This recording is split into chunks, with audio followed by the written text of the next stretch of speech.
रसिक श्रोते हो, नमस्कार. आपण मागच्या 3 दिवसांपासून शिक्षक दिनानिमित्त वेगवेगळ्या विषयांवरची चर्चासत्र आयोजित करतोय. आज या चर्चासत्राचं चौथं पुष्प गुंफताना आपल्या सोबत आहेत एक शिक्षिका माननीय ज्योतिजी खांबे.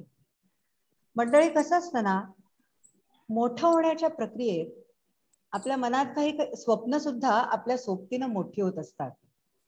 त्यात बऱ्याच लोकांना हेही एक स्वप्न असतं की मोठं झाल्यावर मला शिक्षक व्हायचंय, शिक्षिका व्हायचंय, मला देशाची पुढची पिढी घडवायची आहे, काहीतरी वेगळा विचार लोकांसमोर मांडायचा आहे. आणि अशा लोकांनाच मला वाटतं कदाचित ईश्वरी योजनेनुसार शिक्षकी हे एक खूप छान प्रोफेशन म्हणा किंवा सेवाव्रत म्हणा करायला मिळतं. आज आपण गप्पा मारणार आहोत माननीय ज्योतिजी खांबे यांच्याशी. त्यांचा परिचय, त्यांचं व्यक्तिमत्व आपल्याला त्यांच्याशी करत असलेल्या चर्चेतनं कळत जाणार आहेच, उलगडणार आहेच. तेव्हा ज्योतिजी, मी तुमचं खूप खूप मनापासून स्वागत करते. मी भैरवी देशपांडे आणि माझ्यासोबत माननीय माणिकजी घारपुरे. आपलंही आणि हा कार्यक्रम बघणाऱ्या समस्त प्रेक्षकांचं लोकव्रत प्रकाशनाच्या वतीनं सहर्ष स्वागत करतोय. मला वाटतं आपण आता मस्तपैकी गप्पा मारूयात, कारण तुमच्याकडनं आम्हाला खूप काही जाणून घ्यायचं आहे.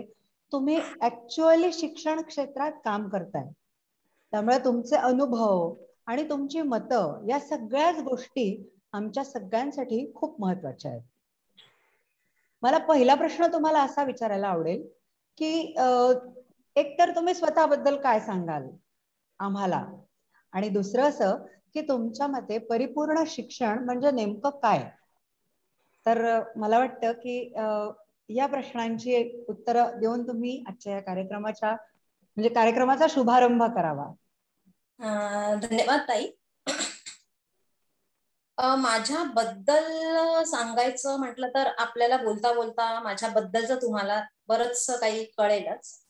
पण लहानपणापासून एक असं वाटायचं की आपल्याला टीचिंग मध्ये मला इंटरेस्ट होता, की आपल्याला शिकवायचं आहे किंवा आपण शिकवू शकू, असं एक आतून आपल्याला जे काही फील होत असतं, तर तसं मला व्हायचं की आपण शिकवू शकू. पण तेव्हा असं काही ठरलेलं नव्हतं की मला टीचरच व्हायचंय किंवा त्या दिशेने माझी वाटचाल वगैरे असं काहीही नव्हतं. पण जसं म्हणतात की तुम्हाला एक खूप छान अपॉर्च्युनिटी येते आणि टीचिंग क्षेत्र असं आहे की त्याच्यासारखं मला नाही वाटत की कोणतं एखादं इतकं चांगलं क्षेत्र असू शकेल की ज्याच्यामध्ये तुम्ही प्रत्यक्ष जिवंत तुमच्या समोर जे बाळगोपाळ असतात म्हणा किंवा जिवंत फायली असतात रादर, की त्यांना तुम्ही मोल्ड करत असता किंवा त्यांना तुम्ही शेप देत असता आणि त्यांच्यासाठी तुम्ही सर्वस्व असता. आणि तुम्हाला एक वेगळा आनंद असतो की आपण कोणाच्या तरी मध्ये काहीतरी आपण बदल करतो आहोत, की त्याचं साधन म्हणून आपल्याला निवडलं गेलेलं आहे आणि ते जे काही बनणार आहेत त्याला आपण कारणीभूत ठरणार आहोत. त्यामुळे ही एक डबल रिस्पॉन्सिबिलिटी तिथे असते की मी जो काही घडणार आहे ते माझ्यामुळे घडणार आहे. बिघडणार असेल तरी त्याची रिस्पॉन्सिबिलिटी मला घ्यावी लागणार आहे आणि घडणार असेल तरी म्हणजे इट्स ओके की त्याच्यातल्या क्वालिटीज आणि माझं गायडन्स असा याचा तो मिलाप असेल, असं एक मला वाटत आलं. तर तुम्ही असं विचारतायत की परिपूर्ण शिक्षण म्हणजे काय.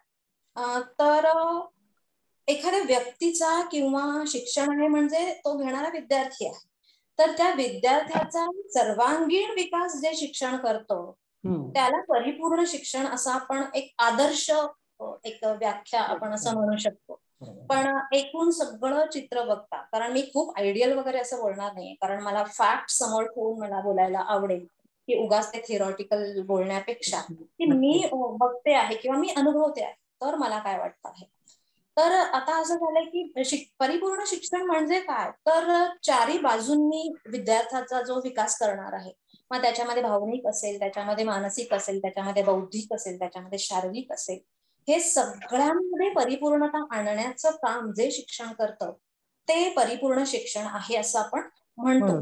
पण पुन्हा एकदा मला असं म्हणावं वाटेल की माझा विद्यार्थी जर शिक्षण घेऊन पुढे जातो आहे आणि तो जर धडपडतो आहे, तर कुठल्या का अंगाने होईना जे शिक्षण त्याला उभं करू शकेल किंवा तो उभं राहिल्यानंतर मग त्याच्या कडे आयुष्याकडे बघण्याचा त्याचा जो दृष्टिकोन आहे म्हणा, किंवा त्याची जी वाटचाल आहे म्हणा, ती ज्या दिशेने जाणार आहे आणि मग तो परिपूर्ण होण्याच्या मार्गक्रमणात तो असणार आहे, असं जर शिक्षण असेल तर मी त्याला तिकडे म्हणेन की हा, हे त्याच्यासाठी हे परिपूर्ण शिक्षण झालेलं आहे. तर व्यक्तिपरत्वे मला वाटतं की परिपूर्ण शिक्षण हे वेगळं वेगळं असू शकतं. आणि आदर्श म्हणाल तुम्ही तर सर्वांगीण विकास जे शिक्षण करतं ते परिपूर्ण शिक्षण असं आपण म्हणतो. ओके. विद्यार्थ्यांचा सर्वांगीण विकास करणारं शिक्षण म्हणजे परिपूर्ण शिक्षण, ही अशी आपण एक थोडक्यात व्याख्या करू शकतो. सर्वांगीण विकासामध्ये त्याची म्हणजे त्याची जगण्याची पद्धत त्याच्यावर अवलंबून असणारे, म्हणजे त्याचं अर्थार्जन, त्याचं ज्ञानार्जन, प्रत्येकच गोष्ट त्या शिक्षणावर अवलंबून असणार आहे. तर शिक्षण, ज्ञानार्जन आणि अर्थार्जन यामध्ये जो परस्पर संबंध आहे तो आपण कसा काय जोडू शकणार? जसं आपण आता म्हटलं मी की सर्वांगीण विकास करणारं शिक्षण, सर्वांगीण विकास करणं हे शिक्षणाचं एक उद्दिष्ट आहे. अनेक उद्दिष्ट आहे शिक्षणाची, त्याच्यापैकी विद्यार्थ्याचा सर्वांगीण विकास करणं हे महत्वाचं उद्दिष्ट आहे. त्याच्याच बरोबर ज्ञानार्जन करणं हे शिक्षणाचं आणखी एक जास्त महत्वाचं उद्दिष्ट आहे. ज्ञानार्जन करणं, ज्ञानार्जन करणं म्हणजे नेमकं काय आहे तर वेगवेगळ्या विषयांचं ज्ञान आत्मसात करणं. ज्ञान मिळवणं म्हणजे काय आहे तर मला जे माहिती नाहीये ते मी नो करून घेणार आहे. मला अगदी अज्ञात आहे त्याच्याकडून मला ज्ञाताकडे जायचं आहे, म्हणजेच मला नॉलेज मिळवायचं आहे, म्हणजेच मला ज्ञान मिळवायचं आहे. मग आता हे ज्ञान आपण शिक्षणातून देतो म्हणजे नेमकं काय करतो तर त्याच्यासाठी आपण एक अभ्यासक्रम डिझाईन केलेला असतो आणि त्याच्या थ्रू तुम्ही त्यांना ज्ञान देत असता. फॉर एक्झाम्पल तुम्हाला सांगायचं तर मग विज्ञानामध्ये आपण असं सांगतो की समजा लोखंडाची वस्तू आहे आणि तिचा हवेशी संपर्क आला की गंज चढण्याची जी प्रक्रिया होते आणि काय होतं त्या वस्तूचं तर हळूहळू त्याचं क्षरण किंवा झिजणं किंवा अस्तित्वातून नाहीच हळूहळू होणं चालू होतं. मग हे नाही होण्यासाठी आपल्याला काय करावं लागेल तर मग आपण त्याचे उपाय सांगतो की ते गंजू नये वस्तू म्हणून काय करावं लागेल, किंवा माठातलं पाणी गार कसं होतं, का होतं, त्याच्या मागे काय आहे की माठातलं पाणी गार होतं. तर मग ते पाण्याचे जास्त ऊर्जा असलेले जे अणुरेणू आहेत ते त्या सच्छिद्र माठातून बाहेर येण्याचा प्रयत्न करतात आणि मग ते जास्त ऊर्जा बाहेर पडते, त्याचं बाष्पीभवन होतं आणि मग आतली ऊर्जा कमी होते आणि टेम्परेचर कसं डाऊन होतं आणि माठातलं पाणी कसं थंड होतं हे आपण मुलांना सांगत असतो. म्हणजे एका दृष्टीने आपण त्यांना एका ज्ञानाकडे घेऊन चाललेलो असतो. ह्याचं संशोधन बऱ्यापैकी आधीच झालेलं असतं पण प्रत्येक जण संशोधन करायला जाणार नाहीये. मग ते संशोधन सगळ्यांपर्यंत पोहोचण्याचं एक माध्यम म्हणजे काय तर शिक्षण आहे. ते पोहोचण्याचं माध्यम म्हणजे काय तर शाळा आहे.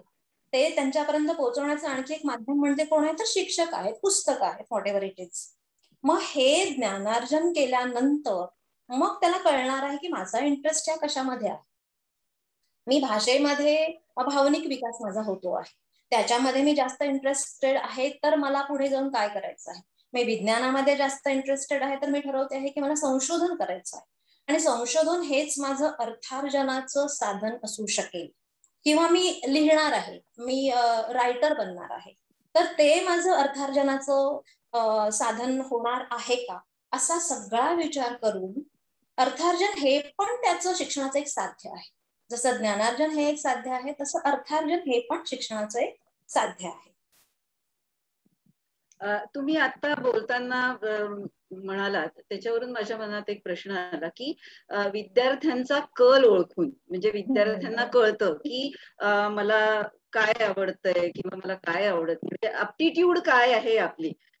हल्ली शहरामध्ये अशा टेस्ट अवेलेबल आहेत मानसोपचार तज्ञांकडे म्हणा किंवा अशा, पण खेड्यांमध्ये जी मुलं आहेत त्यांच्यासाठी शिक्षक हाच एक मार्गदर्शन करणारा असतो.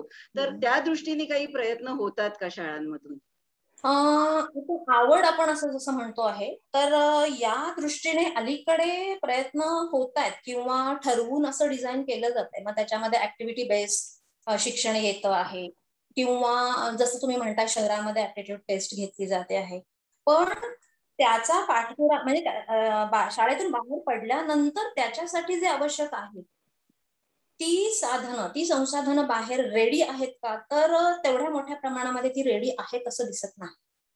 की जर एखाद्याला आवड आहे की मेकॅनिकली त्याला काहीतरी करण्याची आवड आहे, तर शाळेमध्ये त्याची आवड जोपासणारं म्हणजे काय आहे, तर ITI कडे जाण्यासाठी टेक्निकल हा जो विषय आहे तो त्याच्यासाठी आहे.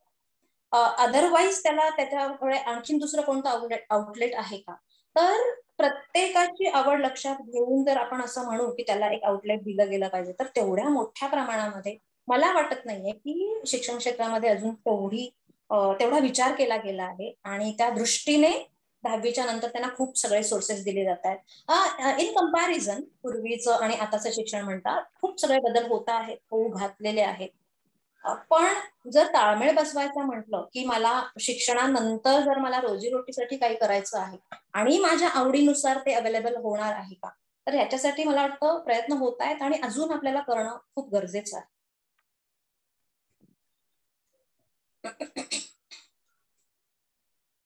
ज्योतिषी, तुम्ही हे जे काही सांगताय म्हणजे त्यातनं एक हे पण लक्षात येत आहे की तुम्ही केवळ शिक्षिका नाही आहात, तर शिक्षकांचेही अनेक प्रकार असतात.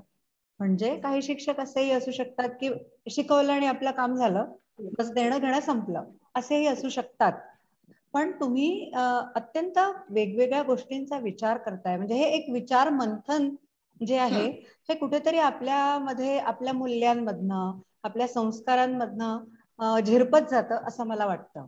ही विचार करण्याची जी सवय आहे ती आपण आपल्या विद्यार्थ्यांपर्यंतही पोहोचवू शकलो तर मला वाटतं खूपच आनंददायी गोष्ट आहे ती.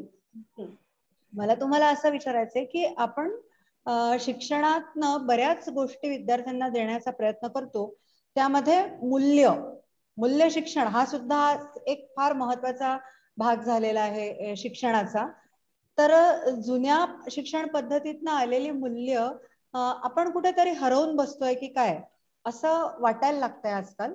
तर तुमचा काय अनुभव आहे या बाबतीतला?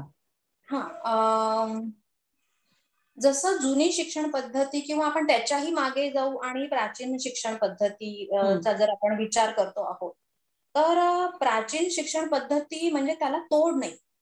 बरोबर. म्हणजे आपण आता म्हणजे आपण त्याच्या एक कणाने पण आपण नाही आहोत असं, ते जर आपण विचार करतो आहोत, ते जर वाचतो आहोत, ते विद्यार्थी घडवण्याची प्रोसेस बघतो आहोत, तर ते जे मेकॅनिझम होतं आपण असं म्हणू शकतो की विद्यार्थी घडवायचं म्हणजे नेमकं काय करायचं, तर गुरुकुल पद्धती त्यावेळेस होती. आता गुरुकुल पद्धतीमध्ये जे गुरु होते ते कोण होते, तर तिथे असा व्यक्ती असायचा की ज्याने संसारामध्ये सगळी सुख उपभोगलेली आहेत, ज्याने खाणं पिणं म्हणा किंवा भौतिक जी सुख आहेत ती अनुभवलेली आहेत, आणि आता 50शी वगैरे, आणि मग वानप्रस्थाश्रम. आणि मग तो वानप्रस्थाश्रम म्हणून मग त्याचं जंगलाकडे जाणं, तिथे राहणं, मग ते पर्णकुटी बांधणं आणि तिथे एक वेगळं त्याचं आणखीन वेगळं ज्ञान मिळवणं सुरू असतं. मग त्याच्यामध्ये मेडिटेशन असेल किंवा भौतिकाच्या पलीकडे जाणारं त्याची आणखी काही साधनं असेल त्या व्यक्तीची, आणखीन त्याला आतापर्यंतच्या जीवनामध्ये आलेले अनुभव आणि त्या अनुभवांच्या शिदोरीतून मी समोरच्या माझ्या शिष्याला काय देणार आहे, म्हणजे तो किती प्रगल्भ व्यक्ती होता.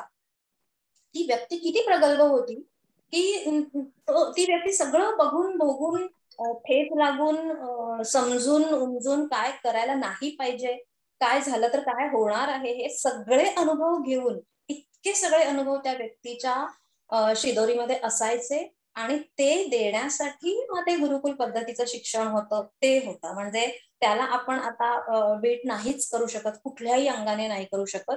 कारण आपण असं बघतो आहोत की आता शिक्षक म्हणजे 19 ते 23व्या वर्षापर्यंत एक शिक्षक मुलांच्या समोर उभा राहिलेला असतो.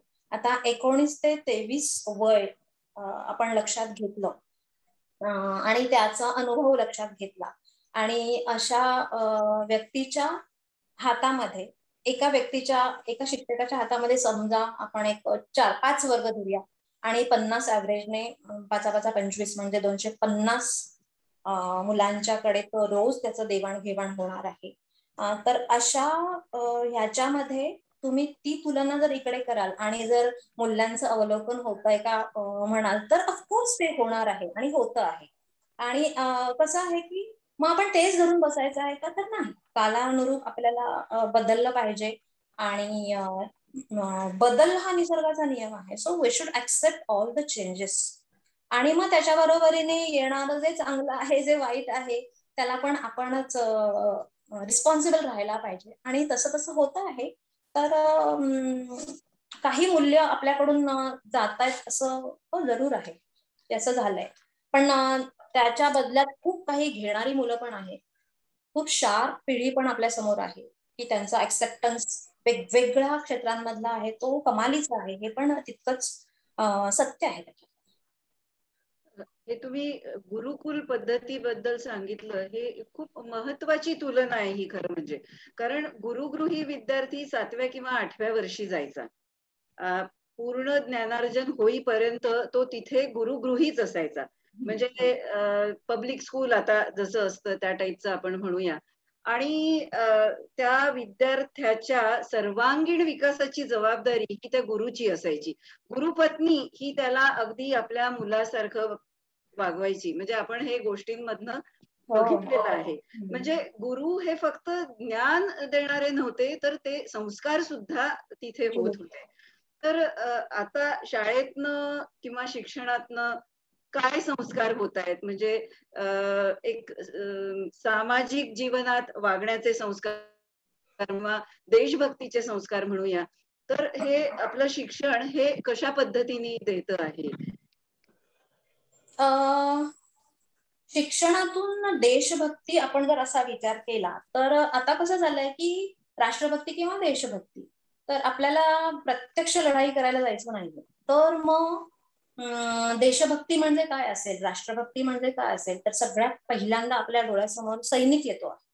की सैनिक असं म्हटलं जातं की आपल्याला उठल्यानंतर आपण शेतकऱ्याचे आभार मानायला पाहिजेत, कारण त्याच्यामुळे आपण आपला सगळा उदरनिर्वाह होतो आहे. आणि झोपण्याच्या आधी सैनिकाचे आपल्याला कृतज्ञता व्यक्त करायला पाहिजे की बाबा रे, तू तिथे आहेस म्हणून आम्ही शांतपणाने आज रात्री झोपी जाऊ शकणार आहोत.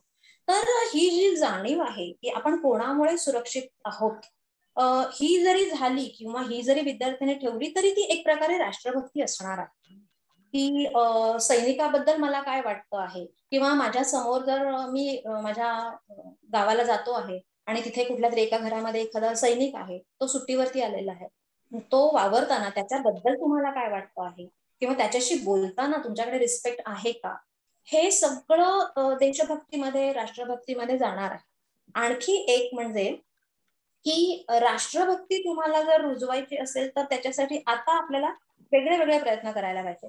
तर सैनिकांच्या बाबतीत रिस्पेक्ट निर्माण करायचं असेल तर कसं होतं आपल्याकडे की एखादी फिल्म येते किंवा 15 ऑगस्ट पुरतं आपण त्यांच्याबद्दल बोलतो किंवा 26 जानेवारीच्या दरम्यान आपण त्यांच्याबद्दल बोलतो, किंवा तो तेवढाच एक कालावधी असतो की आपण त्यांचं स्मरण करत असतो. तर मला असं वाटतं की नाव अँड देन त्यांच्या डोळ्यासमोर हे असं काहीतरी यायला पाहिजे की त्यांच्यामुळं केवळ आपण आज इथे शाळेमध्ये सुरक्षित आहोत, घरी सुरक्षित आहोत, तुमचे सगळे नातलग केवळ आणि केवळ त्यांच्यामुळे सुरक्षित आहेत. तर त्यांच्या प्रती आदरभाव निर्माण असणं म्हणजेच एक प्रकारे आपल्यामध्ये देशभक्ती रुजवणं आहे.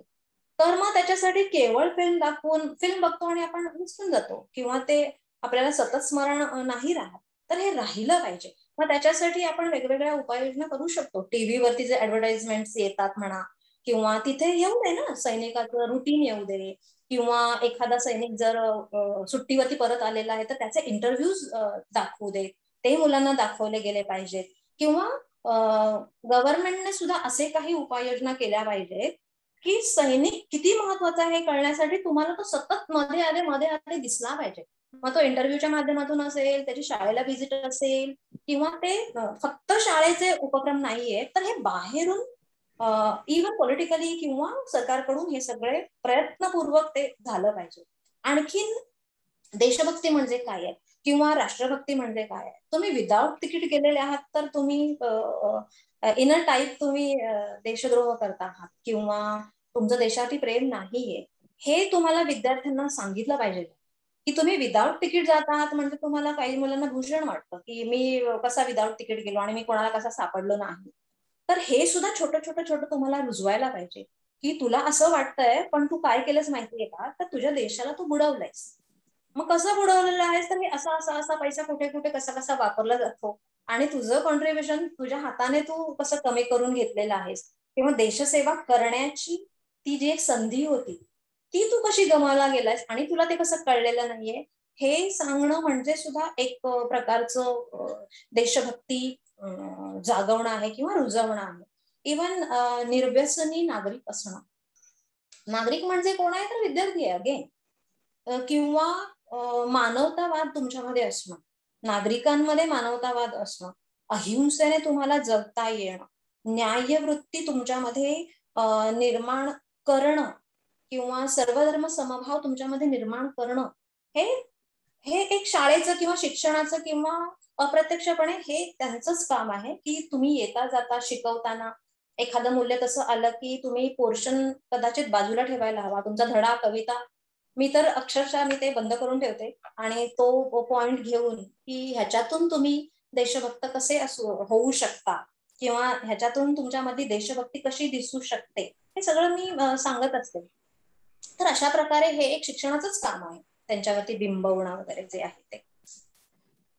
आणि संस्कार म्हणतो आहोत आपण, तर संस्काराच्या बाबतीत जर आपण म्हणू तर मला असा प्रश्न पडतो की संस्कार म्हणजे नेमकं काय आहे. तर हा एक चर्चेचा विषय असू शकेल, आर्ग्युमेंटचा विषय असू शकेल की संस्कार म्हणजे तुम्हाला नेमकं काय म्हणायचं आहे. तर मला असं स्वतःला वाटतं की संस्कार हे व्यक्तिपरत्वे वेगळे असतात. मी जिथे वाढलेले आहे तिथले माझे संस्कार वेगळे आहेत, किंवा माझा एखादा विद्यार्थी आहे तो एखाद्या झोपडीमध्ये राहतो आहे, तर त्याला तिथे आजी नाहीये रामाची गोष्ट सांगायला, महाभारतातली गोष्ट सांगायला किंवा अशा जातक कथा सांगायला, त्याला नाहीये. त्याला त्याचं देणं घेणं पण नाहीये. हे काहीतरी असतं आणि आजी गोष्ट सांगते किंवा आई गोष्ट सांगत शेजारी बसू शकते. म्हणजे व्यक्तिपरत्वे तुमचे संस्कार हे वेगळे आहेत. तर त्याला स्टँडर्डायझेशन करणं आवश्यक आहे की तुम्ही कशाला संस्कार म्हणता आहात, ते ठरलं पाहिजे. आणि संस्कार हे काळानुरूप बदलणारे असायला पाहिजे. तुम्ही जर 1000 वर्षांपूर्वीच काहीतरी सांगताय आणि तुम्ही म्हणतायत की हे संस्कार आहेत, ही आपली संस्कृती आहे आणि हे हे हे तुला अवलंब केला पाहिजे, किंवा तुला हे माहिती नाहीये मग तुला संस्कार नाहीयेत, किंवा तुला एवढं कळत नाहीये म्हणजे ह्या बाईला एवढं माहिती नाहीये, ह्या मुलीला एवढं माहिती नाहीये का म्हणजे हिच्यावरती काही संस्कार नाहीयेत. तर असं नाही. आता आपलं प्रगल्भ झालं पाहिजे की संस्कार म्हणजे काय हे बघण्याचा आपला दृष्टिकोनच खूप वेगळा झालेला असला पाहिजे. मध्ये मी एक टीव्हीवरती एक सर्वेक्षण टाईप असं काहीतरी बघत होते. तर ते काय करत होते की विद्यार्थ्यांना किंवा रस्त्यावरच्या आम जे माणसं आहेत त्यांना विचारत होते की शूर्पणखा कोण होती, किंवा कॉलेजच्या मुलांना विचारत होते की रावणाची बायको कोण होती, किंवा त्यांना एखादा फोटो दाखवला जात होता की हे कोण आहे.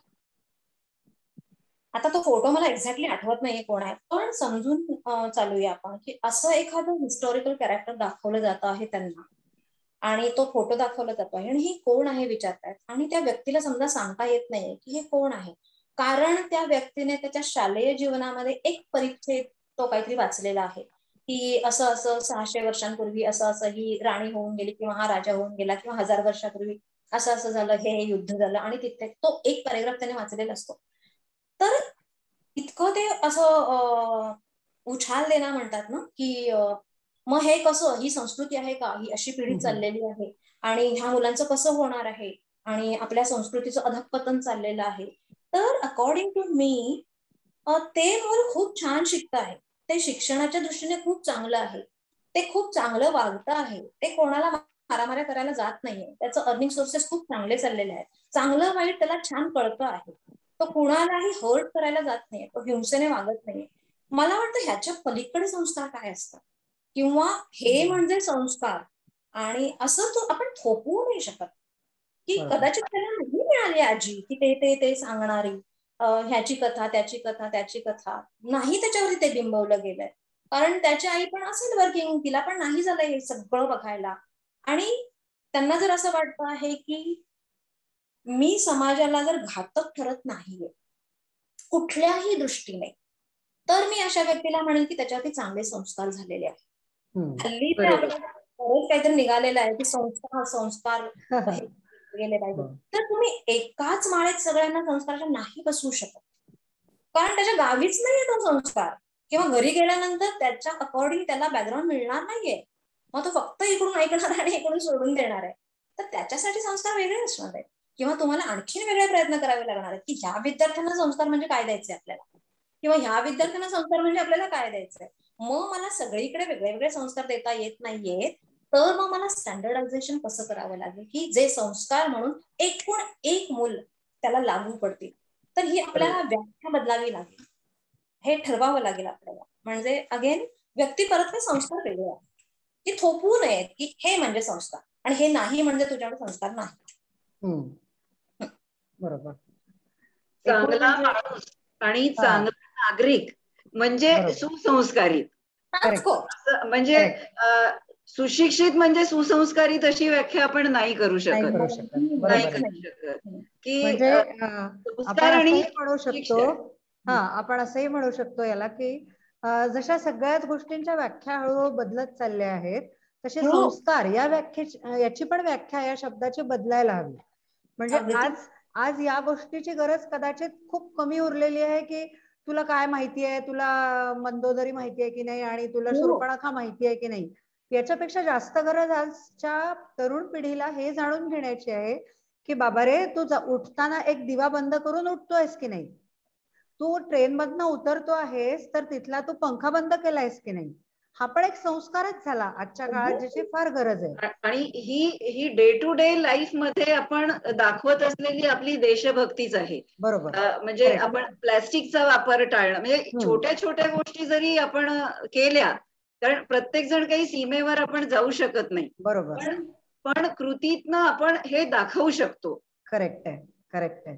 म्हणजे आपण इथे एक असा प्रश्न मनात येतो सहजच की जशा संस्कार या शब्दाच्या व्याप्ती आणि व्याख्या थोड्या बदलत चालल्या आहेत, तशाच आदर्श हा जो शब्द आहे याच्या पण व्याख्या आणि व्याप्ती मला वाटतं बदलायला हवेत विद्यार्थ्यांच्या दृष्टिकोनातून. आजच्या विद्यार्थ्यापुढे नेमके काय आणि कसे आदर्श असावेत असं वाटतं तुम्हाला? खूप चांगला प्रश्न आहे म्हणजे हा. कारण आदर्श हे असायलाच हवे, त्यांच्याकडे बघून आपण त्याचा पाठपुरावा करण्याचा प्रयत्न करत असतो. बरोबर. ड्रीम ठरतं की स्वप्न न बघणं हा गुन्हा आहे, असं एपीजे कलाम म्हणतात की जो स्वप्नच बघत नाही हा गुन्हा आहे, क्रिमिनल आहे की तुला जर काही स्वप्न नसेल तर. मग आपण स्वप्न कोणाकडे बघून ठरवत असतो, तर असा एक आदर्श कोणीतरी आपल्या डोळ्यासमोर असतो. तो का आदर्श असतो आपल्यासाठी, तर त्याने असं काहीतरी केलेलं असतं की जे सर्वसामान्यांच्या पेक्षा काहीतरी वेगळं केलेलं असतं आणि मला त्याच्यासारखं बनायचं आहे, असा एक आपला आदर्श असतो. तर आपल्याकडे असे अनेक आदर्श आहेत, इतिहासामध्ये तर खूप आहेत, असंख्य आदर्श आहेत आपल्याकडे. जसं की राजा शिवाजी आहे, किंवा जिजाऊ आहे, किंवा आपले शाहू राजा आहे, किंवा सगळ्यांना बरोबरीने घेणारे अनेक राजे होते, किंवा गौतम बुद्ध आहेत, त्यांनी खूप मोलाचं आपल्याला मूल्य दिलेली आहेत वगैरे. तर हे तर आपले आदर्श आहेतच आणि त्यांना आपण सोडतच नाही आहोत. आता कशामुळे सोडत नाही आहोत हा दुसरी गोष्ट आहे की आपण का म्हणून आंबेडकरांना सोडत नाही आहोत, आपण का म्हणून राजा शिवाजी महाराजांना सोडत नाही आहोत, आपण अमुक एका महात्मा फुलेंना आपण का सोडत नाही आहोत. त्याच्या मला एक प्रश्न पडतो की त्याच्या पलीकडे आदर्श नाही आहेत का? हे आदर्श आपले 600 वर्षांपूर्वीचे, 1000 वर्षांपूर्वीचे असे आहेत. हेच आपण आज तागायत देतो आहोत. इट्स अ गुड थिंग की ते असे होऊन गेलेत, आपल्याला त्यांचं स्मरण ठेवलंच पाहिजे आणि त्यांच्या पावलावर पाऊल ठेवून म्हणा किंवा त्यांच्याकडे बघत म्हणा, आपण एक आपलं मूल्य आपल्यामध्ये रुजत असतं. पण आपण जर ते सोडून इतकी वर्ष झालेली आहेत आणि आपल्याला अजूनही त्या आदर्शांना घेतल्याशिवाय आपण एक पाऊलही टाकू शकत नसू, तर मला वाटतं ही आपली अधोगती आहे. बरोबर. आपल्याला त्यांनी एक मार्ग आखून दिलाय इतक्या वर्षांपूर्वी आणि आपण त्यांना अजूनही सोडत नसू, याचा अर्थ आपण दुसरे आदर्श निर्माणच करू शकलेलो नाही आहोत. करेक्ट. आणि मग मी आता माझ्या समोरचं जे मूल आहे की त्याच्या अवतीभोवतीचं वातावरण, आणि मी त्याला बुद्ध शिकवणार आहे, मी त्याला 2000 वर्षांपूर्वीचा काहीतरी एक आदर्श सांगणार आहे, आणि आपण असे असे वागलो तरच आपण आदर्शवत जगणार आहोत, किंवा ह्यांचेच आदर्श आपल्याला जपायचे आहेत, असा जर आग्रह धरणार आहे, तर त्या मुलाचं कन्फ्युजन आहे की मी हे आदर्श घेऊन बाहेर पडणार आहे, तर बाहेर वेगळ्या समाजाला मला फेस करायचा आहे, की जिथे मला त्या टॅक्टिक्स वापरून चालणार नाही, की मला ते सगळे जसेच्या तसे मला आदर्श तिथे घेऊन जातो आहे मी, तर मला जगता येणं मुश्किल होणार आहे. तर मग पुन्हा मला तेच म्हणावं वाटतं की वर्तमानाशी मिळवून जुळवून घेणारे आदर्श आपल्यात तयार नाही का झाले, तर झाले. आपण नाही झाले म्हणू तर आपण खूप प्रगती केली, खूप प्रगती केलेली आहे आपण, की म्हणजे जगाच्या विद्वानांच्या पंक्तीत बसू शकतील इतके विद्वान आपल्या भारतामध्ये आहेत, किंवा जगाच्या श्रीमंतांच्या मांदियाळीमध्ये बसू शकतील इतके श्रीमंत भारतामध्ये आहेत. याचा अर्थ आपण खूप प्रगती केलेली आहे, म्हणजे ते आदर्शवत ठरणार आहेत. मग मला असं वाटतं की आपले आदर्श हळूहळू बदलले गेले पाहिजे आहे, की ज्यांनी हा भारत घडवण्यासाठी मदत केलेली आहे, जे अलीकडे होऊन गेलेले आहेत किंवा जे आता आहेत, की ज्यांच्याकडे मुलं प्रत्यक्ष बघतील किंवा तुम्ही दाखवू शकाल की हे त्यांनी केलेलं आहे, हे असं असं त्यांनी घडवलेलं आहे, हे बघ, आणि according to that you are going to follow him. तर हे जास्त त्यांना जवळकीचं असणार, म्हणजे तारतम्य साधणार असणार आहे. त्याला कळणार आहे की अरे हा, ते अमुक अमुक मी बघितलेलं नाही, मला माहिती नाही, किंवा त्याच्यासारखं मी जगतो आहे तर मला बसत नाहीये, ते माझा ताळमेळ बसत नाही ह्याच्यामध्ये, मला शिकवलं जाते काहीतरी वेगळं, मी बाहेर पडल्यानंतर मला काहीतरी वेगळं फेस करावं लागतं आहे, तर मग माझ्यासाठी आदर्श कोणते हवे आहेत, तर मला माझ्या पायावर उभा करेल तो माझ्यासाठी आदर्श असेल.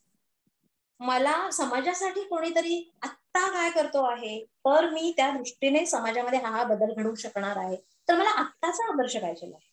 मग त्याच्यासाठी आत्ताचे भारतापुढे असणाऱ्या समस्या कोणत्या आहेत आणि त्याच्यासाठी कोण प्रयत्नशील आहे, तो माझा आदर्श असला पाहिजे, आणि तो मी माझ्या विद्यार्थ्यांच्या समोर ठेवायला पाहिजे, की आपण आमटे कुटुंब म्हणा, राणीबंग म्हणा, अभयबंग म्हणा, किंवा डॉक्टर कोल्हे दाम्पत्य म्हणा, हे जी माणसं आहेत एवढं जीवावर उदार होऊन तिकडे काम करतायत, चंद्रपूर वगैरे ठिकाणी ही माणसं काम करतायत, की त्यांना आरोग्य आम्ही शिकवणार आहोत, त्यांना काय चांगलं काय वाईट हे आम्ही शिकवणार आहोत, की समाजामध्ये असा एक फ्लो आहे की माणसं शहाणी नाही झाली पाहिजे, तर आम्ही त्यांच्यावरती त्यांना आम्ही कंट्रोलमध्ये आणू शकतो आहोत.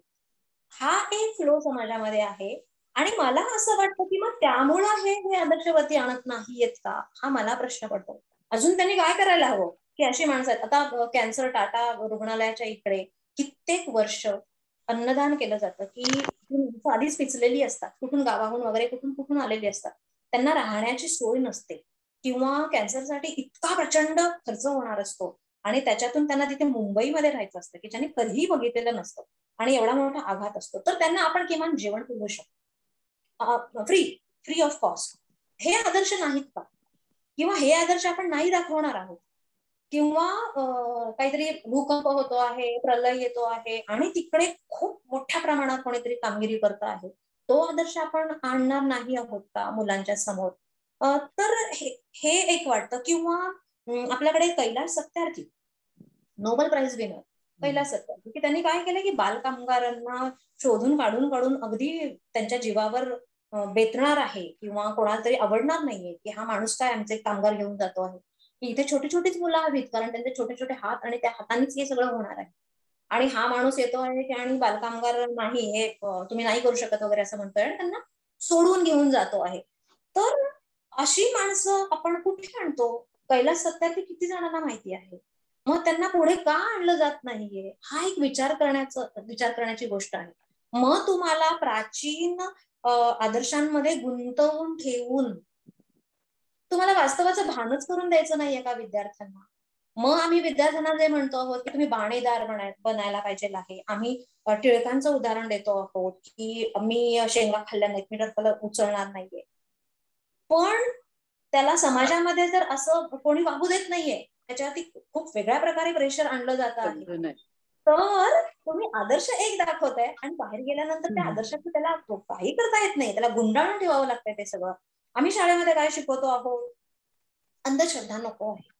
अंधश्रद्धेमुळे काय काय होतं, बुवाबाजी कशी कशी वाईट आहे, हे सांगण्याचा प्रयत्न जो करतोय की बाबा रे असं काही नसतं, हे उतारा लिंबू टाकणं हे हे हे असलं काळी बावली हे ते ते असं काही नसतं, तर तू नको गुंतू याच्यामध्ये. मग तो भगत तुम्हाला काहीतरी सांगणार आहे, 5,000 रुपये द्या मग हे करायचंय ते करायचंय, किंवा एखादा कोणी पुजारी सांगणार आहे, कोणी भगत सांगणार आहे असं असं द्या आणि तुम्हाला ते तुम्ही आजारातून बाहेर पडणार आहात, किंवा नोकरी मिळणार आहे, किंवा आजार बरा होणार आहे. तर समजा एखादा माणूस ते नाहीये, ही अंधश्रद्धा आहे हे सांगण्याचा प्रयत्न करतो आहे, आणि जर तुम्ही त्याला तुमच्या समाजामध्ये त्याला ठार मारलं जात आहे. कोणी केलं हे? दाभोळकरांनी केलं हे, की मला बाहेर काढायचंय हा समाज अंधश्रद्धेतून वगैरे वगैरे. कसा माणूस होता तो, किंवा त्याचं ऑनेस्टी काय होती, तर मला समाजाला शहाणं करायचं आहे. हा जो समाज माझा अज्ञानामुळे नागवला जातो आहे, त्यांचं जे शोषण होतं आहे त्याच्यातून मला बाहेर काढायचंय, तर मला त्यांना हे सांगितलं पाहिजे की खरं काय आहे, खोटं काय आहे, वास्तव काय आहे, अवास्तव काय आहे, आणि त्याच्यामध्ये बाबा रे तू कसा वाहत चाललेला आहेस. तर हे सांगण्यासाठी हे आदर्श पुढे आले पाहिजे.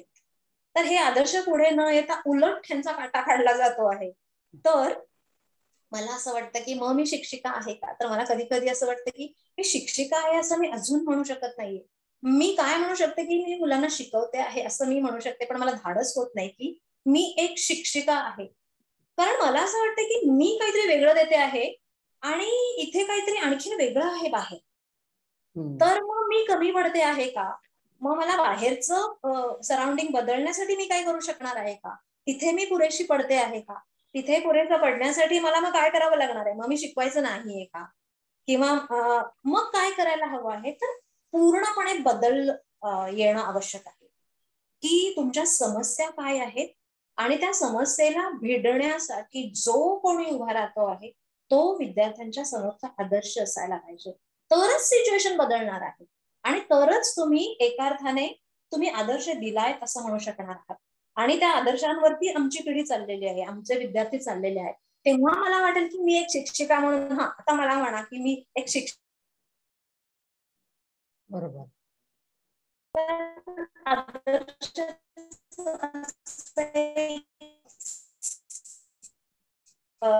गडबड आहे त्याचं मला खऱ्याला खरं जर म्हणण्याची तुमच्यामध्ये पात्रता आली आणि खोटं आहे तर खरोखर, तर हे सगळे आदर्श मुलांसमोर येणार आहेत, नक्की येणार आहेत.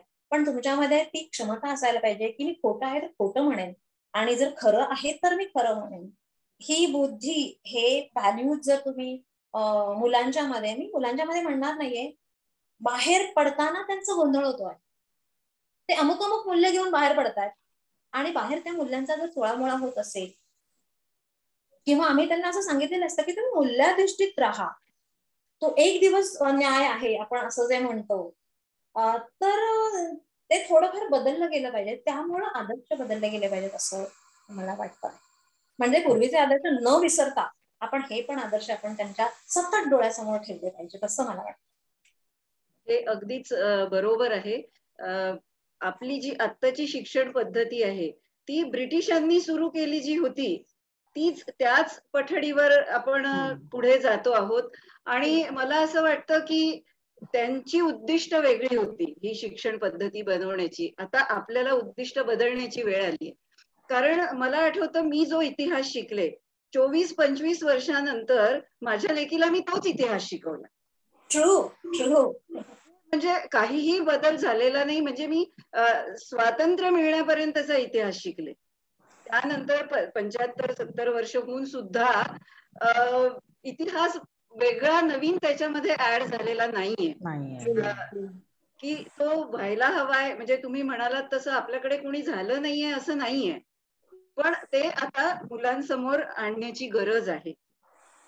खरंच त्यांचे आदर्श बदलतील. नाहीतर मग काय होतं की कुठल्या तरी सिनेमाचा हिरो म्हणा किंवा एखादा शतक काढणारा क्रिकेटवीर ते मुलांचे आदर्श असतात. अच्छा. म्हणजे आता पलीकडे म्हणजे मी एक हे क्लिप एक बघितली की श्रावणी सोमवाराला पिंडीवरती जे दूध वाहिलं जातं, तर एक व्यक्ती असा अनेक वर्ष करतो आहे की एक भांड ठेवलंय बाजूला, आणि त्या भांड्यामध्ये तुम्ही एक वाटतंय म्हणून तुम्ही एक थेंबर दूध ओता आणि बाकीचं दूध तुम्ही त्या भांड्यामध्ये ओतायचंय, आणि त्या ज्या किटल्या जमा होत आहेत तो माणूस सायकलवरती त्या लादतोय आणि झोपड्यांमध्ये हे जे पालं पडलेली असतात अशा ठिकाणी जातो आहे की ज्यांना खाण्याची भ्रांत आहे. तिथे त्यांना 2 वेळचं पोटभरीचं मिळणं पण जिथे हे नाहीये, तिथे सकस अन्न कुठलं आणि दूध घेणं कुठलं किंवा हे खूप दुराभास्त गोष्ट आहे. तिथे जाऊन त्या मुलांना तो कपाने कपाने कपाने कपाने सगळ्यांना ओततो आहे. हा आदर्श का असू नये? म्हणजे याची गरज आहे. आपल्याकडे एक एक गट असा आहे की अमाप पैसा आहे आणि एक गट असा आहे की वडापाव खाऊन दिवस असं आहे. म्हणजे हे हे म्हणून तुमचे आदर्श बदलले काय? ही आर्थिक दरी खूपच प्रचंड आहे, तफावत खूप प्रचंड आहे आणि ती जर का आपल्याला कमी करायची असेल तर त्याच्यामध्ये आपल्या शिक्षणाचा महत्वाचा वाटा असणार आहे. ती दरी एकदा कमी झाली की समाजाचं चित्रच बदलणार आहे. तर ह्या नवीन समाजाच्या जडणघडणीमध्ये एक शिक्षकाची काय भूमिका असू शकते? समाजाच्या जडणघडणीत शिक्षकाची भूमिका किंवा मला तरी वाटतं की खूप मोठा हात आहे शिक्षकाचा समाज निर्माण करण्यासाठी. रादर शाळेमध्ये समाज असतो असं मी म्हणेन. शाळेमध्ये समाजाच्या पलीकडे जाऊन भारत शाळेमध्ये असतो असं मी म्हणेन. मी मुलांना असं सांगत असते की भारतामध्ये स्वच्छता नाहीये, इकडे स्वच्छता नाहीये, इकडे अज्ञान आहे, इकडे नीटनेटकेपणा नाहीये, इकडे अस्वच्छता आहे, असं जेव्हा तुम्ही म्हणता तेव्हा तुम्हाला तुमच्या शाळेमध्ये डोकावायला पाहिजे की असं समजून चाला की शाळा इंडिया आहे. तुम्ही जर म्हणत असाल की हे अस्वच्छ आहे तर तुमचा वर्ग आहे का स्वच्छ? तुम्ही म्हणताय की नाही ते शिपायानेच झाडलं पाहिजे. ऑफकोर्स शिपाई दादांचं ते काम आहे, त्याच कामासाठी ते आहे की वर्ग स्वच्छता ठेवणं, शाळा स्वच्छता ठेवणं. पण याचा अर्थ असा नाहीये की मी कुठेही काही फेकत सुटणार आहे किंवा ते त्याच्यासाठीच आहेत म्हणून मी कचरा करत राहणार आहे असं नाहीये. जेव्हा तुम्ही म्हणता की भारतात असं असं घडायला पाहिजे तेव्हा मी माझ्या विद्यार्थ्यांना म्हणते की आपल्या वर्गात घडतंय का तसं, मग पुढे बोला. जर असे द्वेष आहेत, मत्सर आहेत, गटबाजी आहे आपल्या वर्गात आहे का, तर आहे. मग तुम्ही तुमच्याकडून बघा की तुम्ही जर भांडत असणार आहात आणि देशामध्ये भांडणं नाही व्हायला पाहिजे असं जर म्हणत असणार आहात, तुमच्यामध्ये असमानता आहे आणि तुम्ही म्हणत असाल की देशामध्ये समानता असायला हवी, समाजामध्ये समानता असायला हवी, तुम्हाला जेव्हा वाटणार आहे की माझ्या वर्गामध्ये एकही कागदाचा कपटा, एकही कागदाचा गोळा इकडे पडणार नाहीये, मी या वर्गामध्ये बसणार आहे म्हणजे माझा वर्ग मला प्रसन्न हवा, म्हणजे माझा वर्ग मला स्वच्छ हवा, ही जाणीव तुमच्यामध्ये वेगळेपणाने आणून द्यावी लागत असेल आणि त्याच्यावरती नियम घालावे लागत असतील, त्याच्यावरती पनिशमेंट घालावे लागत असतील, तर म्हणजे हे प्रत्येक ठिकाणी तुम्हाला गव्हर्नमेंट येणार नाहीये, प्रत्येक ठिकाणी तुम्हाला कायदा येणार नाहीये आणि इथूनच समाज बाहेर पडणार आहे. त्यामुळं शिक्षकांचं खूप मोठं योगदान आहे की विद्यार्थ्यांवरती हे बिंबवणं आणि त्या दृष्टीने शिक्षकांनी वेगळे प्रयत्न पण करायला हवेत असं मला वाटतं. त्याच्यासाठी एक अभ्यासक्रम शिकवणं ही एक गरज आहेच, कारण त्यांना त्याच्यावरती परीक्षा द्यायची आहे आणि त्यांना त्याच्यावरती मार्क मिळवायचे आहेत आणि त्याच्यानंतर त्याच्यावरती आधारित त्यांना प्रवेश मिळणार आहे. म्हणजे ती तर बाजू महत्वाची आहेच आहे, पण त्याही व्यतिरिक्त आपल्याला त्यांना घडवायचं आहे. हा जो एक मूळ हेतू आहे, कारण तो बाहेर पडणार आहे आणि जेव्हा एक मूल दरोडेखोर बनतं तेव्हा त्याच्यामध्ये मला असं वाटतं की माझं पण तिथे कॉन्ट्रीब्युशन आहे की एक जर मूल काहीतरी गुंड बनत आहे तर तिथे मी कुठेतरी कारणीभूत आहे, कारण मी त्याला बरंच काहीतरी कमी दिलंय की काय, म्हणून त्याला हे कळलेलं नाहीये की दरोडा घालणं, खून करणं, मारामाऱ्या करणं, चोरी करणं हे चुकीचं आहे, हे त्याला कळलेलं नाहीये. म्हणजे मी कुठेतरी कमी पडलेली आहे म्हणजे त्यांच्या जडणघडणीमध्ये अप्रत्यक्षपणे म्हणा किंवा प्रत्यक्षपणे म्हणा, ज्या सगळ्यांचा सहभाग आहे त्याच्यामध्ये ऍज अ टीचर माझा पण खूप मोठा त्याच्यामध्ये सहभाग आहे. म्हणजे एक घटक आहे तो, सर्वस्व नाही मी म्हणणार आहे असं, पण एक घटक मी आहे याची जाणीव प्रत्येक शिक्षकाला असायला हवी असं मला वाटतं. युनिटी शिकवणं किंवा कोणीतरी कोणाला तरी अन्याय करताय तर त्याच्या विरोधामध्ये उभं राहणं, कोणीतरी मारामारी करताय तर बघ्याची भूमिका घेतली जाते शाळेमध्ये किंवा त्याला प्रोत्साहन दिलं जातं. हे जर तुम्ही म्हणत असाल तर रस्त्यावरती खून पडतात किंवा हे पडतात तर तुम्ही त्याला काय आक्षेप घेणार? इतक्या संवेदनशील वयामध्ये ती मुलं जर बघत बसत असतील किंवा मारामाऱ्या लावून देत असतील विद्यार्थ्यांमध्ये आणि त्यांना त्याचं काही पडत नसेल किंवा शिक्षकांनी अगदीच जेव्हा असह्य झालेलं आहे आणि एखादा फटका मारलेला आहे, एखादी छडी मारलेली आहे, तेव्हा कोणाला तरी हसू येत असेल किंवा ओणवं उभं केलंय म्हणून तुम्हाला जर त्याच्यामध्ये आनंद मिळत असेल, वर्गातून बाहेर काढलंय म्हणून तुम्हाला त्याच्यामध्ये जर आनंद मिळत असेल, तर हे घडणं नाही. आणि हाच समाज आहे, हा वर्ग नाही, हा विद्यार्थी नाही, हाच समाज आहे. तर हे विद्यार्थ्यांमधून काढण्यासाठीचे प्रयत्न हे शिक्षकांनी केले पाहिजेत आणि करतात. आमच्या पण शाळेमध्ये खूप सगळ्या ऍक्टिव्हिटीज घेतले जातात, खूप सगळं बिंबवण्याचा प्रयत्न केला जातो, प्रत्येक शिक्षक करत असतो. पण जाणीवपूर्वक आत्ताची जर परिस्थिती बघता, हे जाणीवपूर्वक प्रयत्नपूर्वक मग थोडाफार अभ्यास बाजूला राहतो आहे का, तर इट्स ओके, असा दृष्टिकोन आमच्या सगळ्यांमध्ये यायला पाहिजे असं मला वाटतं. म्हणजे पुस्तकी ज्ञानाला जोड ही संस्कारांची, चांगल्या मूल्यांची, विचारांची ही शिक्षकांनी द्यायलाच हवी आहे. म्हणजे जेव्हा आपण असं म्हणतो की एखादा शिक्षक अमुक एक विषय शिकवतो, पण तेव्हा आपण त्याचा संकोच करत असतो त्याच्या कामांचा. कारण शिक्षकाचं काम तुमच्या बोलण्यात हे वारंवार येत आहे समोर की फक्त विद्यार्थ्याला त्याचा विषय, त्याचा अभ्यासक्रम शिकवणं एवढाच नसून त्याच्या पलीकडे एका विद्यार्थ्याचा माणुसकीच्या दृष्टीने किंवा माणूस होण्याचा जो प्रवास आहे त्यात शिक्षकांची भूमिका जी आहे ती फार महत्वाची आहे. आणि खरं म्हणजे यासाठी जगभरातल्या सगळ्या शिक्षकांचे आपण कितीही ऋण व्यक्त केले तरी ते कमीच आहेत. अगदी अगदी. कारण कुठल्याही व्यक्तीचं एक हेतू आहे की माणसाला जास्त माणूस बनवणं, मी म्हणते. बरोबर तो माणूस आहे, बरोबर, पण त्याच्यामधलं माणूस पण वृद्धिंगत करणं हा पण एक शिक्षणाचा हेतू आहे. आणखीन समाजाची जडणघडण म्हणजे तरी नेमकं काय असतं. आता कधीतरी मी काहीतरी शिकवत असते, मग त्याच्यामध्ये भ्रष्टाचार येतो किंवा मग त्याच्यामध्ये मग भ्रष्टाचार आला की मग मी उदाहरण कोणतं देणार आहे त्यांना. आणि भ्रष्टाचार असं लगेच डोळ्यासमोर येणार नाहीये ना की तुम्ही किंवा मोठं काहीतरी सांगाल तर त्यांना या वयामध्ये ते कळणार नाहीये. मी त्यांना उदाहरण सांगत असते की तुम्ही रेशन कार्ड तुमच्याकडे असतं आणि तुम्ही त्या माणसाकडे आई जाते आणि ते तर तो सांगतो की नाही तुमचं संपलंय म्हणून, आता हे रेशन संपलेलं आहे. तर तुमच्या डोक्यामध्ये हा विचार यायला पाहिजे आहे की ह्या शिधापत्रिकेवरती एवढ्या लोकांचं मोजून धान्य आलेलं असतं आणि मग जर त्यांनी नेलेलं नाहीये तर ते राहायला पाहिजे. जे माझं नाहीये ते राहायला पाहिजे, इतकं साधं आहे की माझं नाहीये म्हणजे ते राहायला पाहिजे. मग ते जातं कुठे हे तुमच्या मनामध्ये प्रश्न येतात का किंवा तुम्ही त्यांना विचारता का? लोकांना असाच समाज हवा आहे की जो प्रश्न विचारत नाही. दरवर्षी आमच्याकडे रस्ते एक पावसाळ्याच्या आधी बनवले जातात, आणखीन ते बिघडतात. तर मग हा आपल्या खिशातला पैसा असतो. मी हे पण सांगते, मग हे कशाचं उदाहरण आहे, ते धान्य जातं कुठे? It's a type of corruption. बरोबर. दरवर्षी तुमचा जर रस्ता उघडत असेल तर it's a type of corruption. बरोबर. तुम्ही त्याच्या विरोधात उभे राहता का? तुमच्या हे लक्षात येतं का? तुम्ही अशा दृष्टीने विचार करता का? तर गरज आहे. तुम्ही करतच नाही आहात अशा दृष्टीने विचार, म्हणून तुम्हाला गुंडाळलं जात आहे. करेक्ट. आणि एकावर करेक्ट आहे. हा, आणि आता तुम्ही जे सांगत होतात तेव्हा डोक्यात एक विचार आला तो असा की आपण साधन सामुग्री हा शब्द वापरतो नेहमी आणि साधारणपणे एक जे आपल्या सगळ्यांच्याच मनात, म्हणजे आता याची कारण आपण शोधायला नकोत खरं तर, कारण तो वेगळाच विषय होईल. पण एक असं चित्र आहे आपल्या डोळ्यासमोर की आपल्या देशात साधन सामुग्रीची, विशेषतः शैक्षणिक साधन सामुग्रीची कायम उणीव असते, कमतरता असते.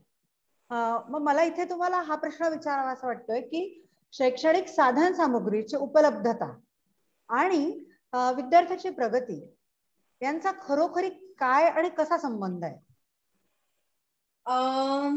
साधन संपत्ती शिक्षणाच्या दृष्टीने साधन संपत्ती म्हणत बरोबर. असाल तर विद्यार्थ्यांना योग्य प्रमाणामध्ये मैदान असेल किंवा प्रयोगशाळा असतील किंवा त्यांचं ब्लॅकबोर्ड असतील किंवा व्हाईट बोर्ड जे काही आहेत ते असतील किंवा त्यांच्यासाठी असलेले वॉशरूम्स असतील किंवा त्यांना आवश्यक असणारे डोक्यावरती फिरणारे पंखे असतील, हे सगळं त्या अंडर येतं आहे. ह्याचे इफेक्ट्स विद्यार्थ्यांवरती होणार आहेत. आज अनेक शाळा अशा आहेत की त्यांना मैदान नाहीये, आणि त्यांना फिजिकल एज्युकेशनचे तास आहेत. म्हणजे ही तफावत जर तुम्ही डिझाईन करणाऱ्याला लक्षात येत नसेल किंवा त्याचा मागोवा घेतला जात नसेल तर आपण काय करतो आहोत, आपण टिकमार्क करतो आहोत की इथे इथे फिजिकल एज्युकेशन शिकवलं जातं आहे, पण त्या शाळेला मैदानच नाहीये. ह्याचा मागोवा घेण्यासाठी तुम्ही येत नाही आहात ज्यांनी कोणी ते डिझाईन केलेलं आहे ते. तर माझा म्हणण्याचा उद्देश हा आहे की तुम्ही एखादी योजना जेव्हा राबवत असता तेव्हा तुम्ही मागे यायला पाहिजे की तुम्हाला काय उणीवा निर्माण होत आहे, किंवा ही प्राथमिक गरज आहे की वॉशरूम शाळेमध्ये असणं, टॉयलेट्स असणं. बरोबर. अनेक शाळा अशा आहेत, बातम्यांमध्ये येत आहे, न्यूजपेपर्स मध्ये येत आहे, हे सुद्धा आपण पुरवू शकत नसू, ही साधन संपत्ती पण जर त्यांना देत नसू आणि आपण त्यांना जर भावी नागरिक असे पाहिजेत आणि असे पाहिजेत आणि असे पाहिजेत, आपण एक इनपुट आणि आउटपुट आपण अपेक्षा ठेवतो ना. मग तुमचं इनपुट असं असेल आणि तो नसेल आणि आउटपुटची जर तुम्ही अपेक्षा ठेवत असाल तर आपण काहीतरी खूप मोठं चूक करतो आहोत. आणि अपेक्षा मात्र आपण तीच ठेवतो आहोत की असं असं मला बाहेर आलेलं दिसलं पाहिजे. तर हे कुठेतरी काहीतरी विचित्र होत आहे असं वाटतं. काही शाळांमध्ये प्रयोगशाळा नाहीयेत, अगदी जुजबी आहे. मग त्या विद्यार्थ्यांचा टॅलेंट येणारच नाहीये वरती, किंवा त्याला माहितीच नाहीये की खेळणं म्हणजे काय आहे, हुंदडणं म्हणजे काय आहे, एक स्पोर्ट्समन तयार होणं म्हणजे काय आहे, आणि मी देशाला गोल्ड मेडल आणणं म्हणजे देशभक्ती आहे आणि मी ती सिद्ध करून दाखवेन म्हणजे काय आहे. त्या शाळेतली सगळी मुलं त्याला पारखी झालेली आहे, किंवा एखाद्यामध्ये संशोधन करण्याची वृत्ती आहे पण त्याला हे मिळालेलंच नाहीये. म्हणजे हे पुरवणं अशक्य आहे का भारताला, असा मला एक प्रश्न पडतो की एकीकडे असे आपण समृद्ध होत चाललेलो आहोत आणि एकीकडे मात्र असा आपण भारत आहे की त्याला तिथल्या मुलांना संशोधनाचा एक मार्गच तिथे खुंटीत होतो आहे, त्याला कळतच नाहीये. आणखीन शैक्षणिक साधनं म्हणाल तर एकीकडे भरभराट आहे शैक्षणिक साधनांची, तर ती कोणती आहेत, तर भारंभार गाईड्स आहे, भारंभार अपेक्षा आहेत, भारंभार रिलायबल्स आहेत, यांची चलती आहे. वेगवेगळ्या प्रकारचे शैक्षणिक साधन आता त्याला म्हटलं जातं, पाउचेस म्हणा किंवा हे हे हे सगळं. तर हे जे जोरदार मार्केटिंग, लिटरली हे मार्केटिंग, तर हे खूप मोठ्या ह्याची रेलचेल आहे. त्याचेही परिणाम विद्यार्थ्यावरती, त्याच्या बुद्धिमत्तेवरती आणि त्याच्या व्यक्तिमत्वावरती पूर्णपणे होणार आहेत. कारण पूर्वी आपण शिकत होतो तेव्हा फक्त आपल्या समोर टेक्स्टबुक असायचं आणि ते मला मिळालंय म्हणजे मी खूप धन्य आहे की मला वेळेत सगळी पुस्तकं मला मिळालेली आहेत, किंवा माझ्या पालकांना तेवढं भान आहे की ह्या मुलीला शिकायचं आहे तर मला सगळं तिला ऍट अ टाइम द्यायचं आहे. त्याच्यासाठी आम्ही थँकफुल असायचो की बाबा मला वेळेत सगळी टेक्स्टबुक्स मिळालेली आहेत. मग गाईड बीड वापरण्यावरती अगदी निर्बंधच असायचा की मग तू शाळेत जाऊन काय करतेस, आणि मग तुला समजलं नव्हतं तर मग तू टीचरना का विचारलं नाहीस, मग ते कळलेलं नाहीये म्हणून तुला गाईड लागतं आहे, मग अपेक्षित लागतं आहे, मग रिलायबल लागतं आहे. म्हणजे या गाईड्स मधले 50 प्रश्न, रिलायबल मधले 50 प्रश्न आणि कशामधले 100 प्रश्न, असं मिळून एका धड्याचा अभ्यास 200 प्रश्नांवरती जातो. त्याच्यामध्ये टेक्स्टबुक दुय्यम होऊन जातं. मग ते टेक्स्टबुक आम्हाला नाही कळलं तरी चालेल, आम्ही प्रश्न उत्तर पाठ करणार आहोत आणि 100 आम्हाला 105, 110 याहून त्याहून मार्क आपण मिळालेले बघतो आहोत. आणि त्याच्या बाहेरचा जर तुम्हाला विद्यार्थ्यांना प्रश्न विचारला आहे तर ते हडबडून जात आहेत, त्यांना नाही कळत आहे. पूर्वी अभ्यास कसा असायचा, हा धडा वाच तू, मला काय विचारायचं ते मी तुला विचारेन, मग हे पान वाचलंस ओके, मी एका वाक्यात विचारेन किंवा जोड्या जुळवा विचारेन किंवा विरुद्धार्थी विचारेन किंवा वाटेल ते विचारेन. हा अभ्यास होता आणि तो केला जायचा कारण दुसरं काही अवेलेबल नव्हतं, ही साहित्य अवेलेबल नव्हती. आता ही जी साहित्य साधन संपत्ती म्हणूया आपण, ही जी बाजारामध्ये आलेली आहे ती आपण नाही बंद करू शकत आहोत. त्याच्या मागे एक वेगळं मार्केटिंग म्हणा किंवा उपजीविकेचं साधन ते अनेक जणांचं झालेलं आहे म्हणा वगैरे वगैरे. पण ह्याचे परिणाम विद्यार्थ्यांवरती डेफिनेटली झाले. स्पून फिडिंग झालेला आणि मग तो अडवून जात आहे जर कुठे बाहेर जात आहे तर हे रेलचेल पण झालेली आहे आणि काही ठिकाणी लॅकिंग पण आहे. असा सगळा तो मेळ आहे असं म्हणावं लागेल आपल्याला. ह्या सगळ्या आणखी एक सांगते मी, आता जे आपलं ब्रिज कोर्स नावाचं जे तुमच्या घरामध्ये सगळं चाललं असेल की सेतू अभ्यासक्रम, की जे लॉकडाऊन मध्ये नुकसान झालं मुलांचं, गेल्या वर्षी जसं कळलं नाही वगैरे वगैरे, मग गेल्या वर्षीच्या अभ्यासक्रमावरती आधारित अशा 45 अशा वर्कशीट्स त्यांनी तयार केलेल्या आहेत. इट्स अ गुड थिंग की तो विचार एक आहे, पण त्याच्यामध्ये टेस्ट पण आहे. 3 टेस्ट त्यांनी इन्क्लूड केलेल्या आहेत त्याच्यामध्ये. मी पेपर चेक करायला घेतलेले आहेत तेव्हा मला असं वाटतंय की ही मुलं नाही लिहू शकणार आहेत. हे कसं लिहिलंय यांनी, हे एवढं जड मी पण यांना सांगणार नाहीये. मग यांनी कसं बरोबर लिहिलंय की 15 त्यांना 14, 13 द्यावे लागतात मला मार्क. मी हे कसं शक्य आहे. तर मला कळतं आहे की त्याच्या उत्तरपत्रिका बाहेर पडलेल्या. अरे बापरे भीषण आहे. म्हणजे तुम्ही काय करताय हे, म्हणजे एकीकडून तुम्ही ओतताय आणि दुसरीकडून नळ चालू आहे. एकीकडून आम्ही ओततोय जीवतोड करून आणि खालून नळ खुला ठेवलेला आहे. म्हणजे ह्याचं काय करायचं कळत नाही. जोपर्यंत टक्केवारीला महत्व दिलं जातंय तोपर्यंत हे मला असं वाटतं असंच चालणार आहे. मुलांना काय येतं ह्यापेक्षा मुलांना गुण किती मिळतात आपण महत्व या गोष्टीला देतोय. तर तुम्ही आता कोविडचा उल्लेख केलात की लॉकडाऊन मध्ये तर काही म्हणजे शाळांना प्रयोगशाळा असूनही मुलं प्रयोग करू शकलेली नाहीयेत. तरी सुद्धा त्यांना मार्क्स मिळालेले आहेत आणि असं तुम्ही म्हणता तसं की भरमसाठ टक्केवारी आहे. हे या मार्केटिंगचाच मला असं वाटतं हा दुष्परिणाम आहे. तर हा परिणाम बघता शिक्षणाचा दर्जा कुठेतरी आपण कॉम्प्रोमाइज करतोय का दर्जाशी, असा विचार मनात येतोय. या बाबतीत तुमचं काय म्हणणं आहे? ओके.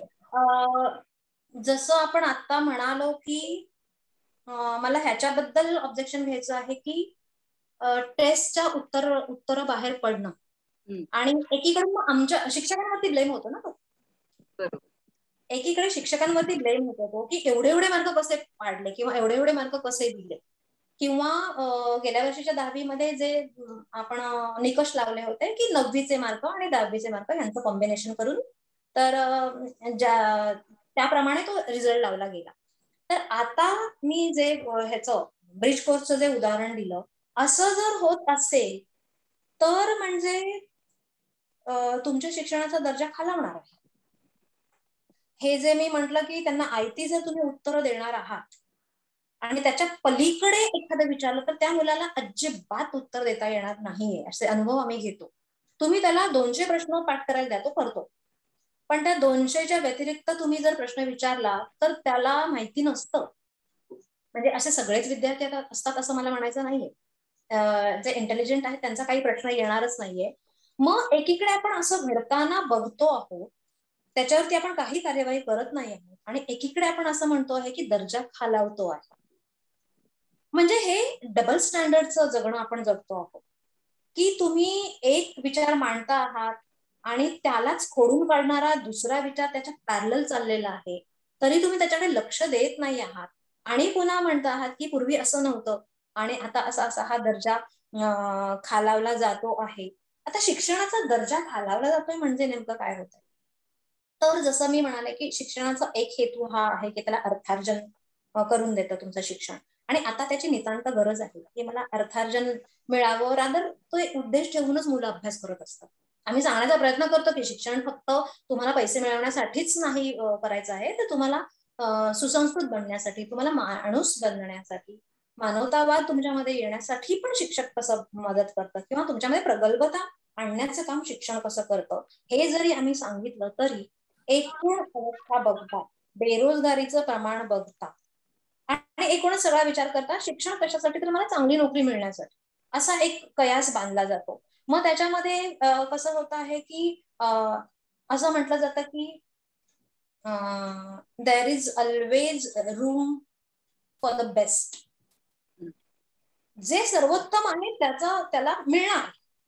तू घाबरू नकोस. तू जर सर्वोत्तम असशील तर तुला आहे तिथे चान्स आहे. पण जिथे बेस्ट आहे तिथे गुड पण आहे आणि बेटर पण आहे. हे त्याच्या बरोबरीने आपण लक्षात घेतलं पाहिजे. मग त्या गुडवाल्यांचं काय करायचं आहे आणि बेटरवाल्यांचं काय करायचं आहे आणि ऍव्हरेज वाल्यांचं काय करायचं आहे, त्याच्या बरोबरीने हा पण दृष्टिकोन आपल्या लक्षात आला पाहिजे. जेव्हा ग्रॅज्युएशन झालेल्या मुलांच्या हातामध्ये तो काही मिळू शकत नाहीये, किंवा प्रत्येक ग्रॅज्युएट झालेला मूल जर काही पैसे मिळवू शकत नसेल आणि समजा मी घरकाम करते आहे, मी अनएज्युकेटेड लेडी आहे आणि मला असं वाटतं की अरे मी एज्युकेशन नाही घेतलंय म्हणून मला हे सगळं करावं लागतंय, मी माझ्या मुलाला असं नाही राहू देणार आहे, मी काहीही करेन, मी लोन घेईन पण माझ्या मुलीला मी ग्रॅज्युएट करेन, आणि तिने ते केलंय आणि त्याच्यानंतर त्याच्याकडे काही हातात मिळत नाहीये, तर शिक्षणावरचा विश्वास उडणार आहे. जर 15वी मी शिकवते आहे, मी अनएज्युकेटेड आहे, मी म्हणते माझा मुलगा 14वीला गेलाय, माझा मुलगा 15वीला गेलेला आहे आणि बाहेर ती स्वप्न बघते आहे की आता हे झाल्यानंतर त्याला मिळेल, आणि जर मिळत नाहीये तर आपण निर्माण केलं ना हे. जर त्यांना तुम्ही देऊ शकलेले नाही आहात तर हा स्तर, मग आपल्या शिक्षणावरचा विश्वास उडणार आहे. मग शिक्षणाला स्तर नाहीये कारण ते समाजामध्ये चालत नाहीये. माझ्याकडे हे शिक्षण आहे तर मला त्याचं मोल मिळत नाहीये. हे कोणी तयार केलेलं आहे? आणि जर असं तयार होतं आहे तर मग आपण तेच पुन्हा पुढे घेऊन जाणार आहोत का? हे सगळे प्रश्न आहेत. आमच्याकडे मी असं बघितलेलं आहे की BA BEd झालेला शिपाई काका आहे, BA BEd झालेले शिपाई काका आहेत, किंवा MA असलेली व्यक्ती मंत्रालयामध्ये शिपायासाठी अर्ज देते आहे. मग हे तुमच्या लक्षात येत नाहीये का की MA झालेला विद्यार्थी आहे आणि जर त्याचं इतकंच ते चालणार नाहीये नाणं MAचं, मग तुम्ही तो कोर्स का डिझाईन केलाय? जर त्याला शिपायाच्या नोकरीसाठी हे करावं लागतं आहे, त्याच्यामध्ये त्याचा दोष नाहीये, तो झालाय MA, आणि जर त्याला तुम्ही जर रोजीरोटीचं साधन म्हणून तुम्ही शिपाई हे करावं लागत असेल तर विश्वास कमी होणार आहे, आणि विश्वास कमी झाल्यामुळं शिक्षणाचा दर्जा आणखी कमी होण्याचे चान्सेस आहेत ना. बरोबर. तुम्ही जे सांगताय म्हणजे खरं म्हणजे हाच प्रश्न मनात येत होता की आपण नेमकं काय म्हणायचं. आजचा जे आपलं शिक्षण आहे ते निदान म्हणजे किंवा ज्या किमान गरजा असतात माणसाच्या त्या तरी पूर्ण करण्याला योग्य आहे का नाही. तर या प्रश्नाची पण उत्तर बरीचशी मिळाली आहेत तुमच्या या आत्ताच्या वक्तव्यातून. एक प्रश्न असाही येतो मनात वारंवार, तो म्हणजे की मग काय करायला हवं, म्हणजे ऍक्टिव्हिटी बेस्ड शिक्षण पद्धती ही जास्त चांगली असू शकते का, किंवा ती कितपत यशस्वी ठरते आहे किंवा ठरेल, असं तुमचं काय मत आहे याबद्दलचं? ऍक्टिव्हिटी बेस्ड प्रमाणे आपण चाललेलो आहोत. आपण ऍक्टिव्हिटी बेस्ड कसे आलो तर आपल्याला अजून पण भान आलं नव्हतं. केव्हा भान आलं तर इतर बोर्डांच्या तुलनेत आपलं बोर्ड मागे पडतंय असं लक्षात आलं. अच्छा. की मग असं नाही चालणार आहे, आमचं पण बोर्ड त्या तोडीचं असायला पाहिजे, किंवा सगळेजण त्या बोर्डाला चांगलं म्हणतायत मग अनेक बोर्ड आहेत, त्या बोर्डामधून जर तुम्ही शिकला तर चांगले चांगले चांगले, तर नाही, आपल्याला पण त्यांच्या बरोबरीने जायला हवं. आपलं पण मूल या बोर्डचं म्हणून मग असं असं असं ठरायला नको. म्हणून मग आपण विचार केला की आपल्याला हे बदलायला हवं आणि ऍक्टिव्हिटी बेस्ड आपण शिक्षण आणलं. पण जेव्हा आपण ऍक्टिव्हिटी बेस्ड शिक्षण आणतो म्हणजे काय करतो आपण, तर त्यांना त्याच्यातून शोधून लिहायचं आहे, उत्तर स्वतः तयार करून लिहायचं आहे, किंवा मनाने विचार करून तुम्हाला तिथे ते शब्द जे काही भरायचं आहे, जे वेब तुम्हाला पूर्ण करायचं आहे, तर तुम्हाला विचार करायचंय आणि ते भरायचंय, असं एक ते साधारण तो टाईप आहे. की पाठांतर नाही, तुम्हाला तिथे तुमची बुद्धी वापरायची आहे आणि ते हे करायचं आहे. पण झालंय असं की हे आहे खूप चांगलं, पण एका धड्यामध्ये 15 आणि 20 ऍक्टिव्हिटीज आहेत, आणि त्या ऍक्टिव्हिटीज साठी तुम्हाला वेगळं काहीतरी त्यांना शिकवावं लागणार आहे. हे तुम्ही दिलेलं आहे आणि भारंभार धडे पण आहेत. आम्ही जर एखादा पॅरेग्राफ वगळतो आहे तर आमची तक्रार जाणार आहे की ह्या धड्यातलं हे पान शिकवलेलं नाहीये, किंवा ह्या धड्यातला हा पॅरेग्राफ शिकवलंच नाहीये. आणि ते धडे शिकवताना तुम्ही ऍक्टिव्हिटी त्या पूर्ण करू शकणार आहात का, किंवा तुम्ही मागे वळून तुम्ही हे विचार केला आहे का याचा, की हे कसं होत आहे, हे होत आहे का, हे जमतं आहे का. धड्यांमधून आपण धडे कसे सिलेक्ट केलेले असतात, त्याच्यातून काहीतरी मूल्य जायला पाहिजे, म्हणजे ते पण महत्वाचं आहे. मला प्रत्येक धडा खूप छान वाटतो की अरे हे नाही हे मला त्याच्या गळी उतरवायलाच पाहिजे, नाही हे कसं सोडून चालेल, मला हे इथे इथे हे चांगलं आहे हे मला सांगितलंच पाहिजे. ह्याच्यामध्ये नॅचरल ब्युटी खूप छान आहे, त्यांना मला त्याचा फील द्यायला पाहिजे. मला तिथे आमच्या इथे शाळेचं एक बांधकाम चाललेलं होतं आणि तिथे गवत खूप सगळं उगवलं होतं, तर मला त्यांना बेअर फुटेड ते पावलांना कसं लागतं हे दाखवायचं होतं. म्हणून मी अगदी गुपचूप गुपचूप मुलांना तिकडून पटापट जायचंय, गोंधळ करायचं नाही, बोलायचं नाही, असं म्हणून त्यांना छान तिकडून असं तो एक फील देऊन आणलं होतं. तर असं जेव्हा मला वाटतं, असं जेव्हा मला वाटतं, किंवा मी त्यांना असं खाली घेऊन जायचे, आमच्या इकडे जी झाडं लावली शाळेच्या अवतीभोवती, तिथे मी घेऊन जायचे आणि फक्त उभे राहा झाडाच्या खाली, बघा, नुसतं बघा, खालपासून वरपर्यंत त्या झाडाला बघा. नाही होत आहे ना, कोण बघतंय एवढं वरपासून खालपर्यंत, आम्हाला वेळ नाहीये त्या झाडाकडे बघायला. तर हे जे काही आहे, हे प्रयोग करायला आपल्याला आवडतात, पण त्याच्यासाठी आपण काहीतरी कमी केलं पाहिजे. किंवा तुम्ही नव्याने एखादा विषय इंट्रोड्यूस करता तेव्हा आधीच तुम्ही काही कमी केलंय का. आम्हाला 30 मिनिटांचा वेळ असतो एका तासाला.